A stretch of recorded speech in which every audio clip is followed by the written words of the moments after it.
Nah, gue pun pernah jadi korban lagi di masjid. Jadi kalau misalkan lu sholat Jumat di mall, itu kan kadang-kadang parkiran basementnya itu kan suka dipakai untuk Jumatan, ya kan?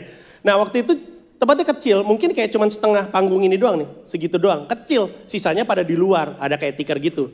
Nah, karena gue rajin, gue udah di dalam sebelum azan. Gue di dalam nih gue. Nah, ini tempatnya kecil, ingat ya, tempatnya kecil.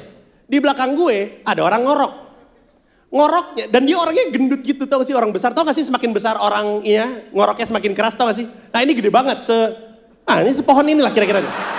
Enggak sih, gak mungkin ya. Sudah ngorok, masalahnya kan kalau lagi Jumatan, khotibnya lagi khotbah, kan gak boleh ngomong.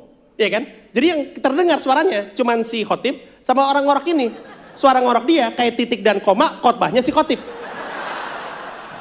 Dan apabila kita masih berbuat dosa, itu di dalam masjidnya ya, itu canggung gila tuh. Awkward, bingung gitu. Karena semuanya hening gitu. Semua orang denger, semua orang tahu masalahnya. Gak ada yang tahu apa yang mesti dilakukan aja. Bisa bayangin gak sih problematika kami ini? Awkward gitu kayak.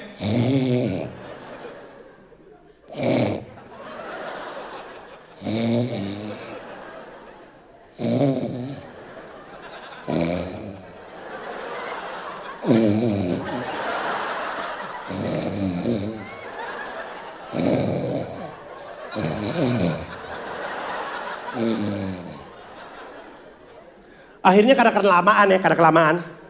Dan orangnya ada di sini gitu, di belakang gue tinggal sepegangan. Jadi gue pikir ya udahlah, gue bangunin aja. Habis daripada ganggu, gue lupa. Orang kalau lagi ngorok diganggu kan kadang-kadang ngoroknya suka makin keras tuh.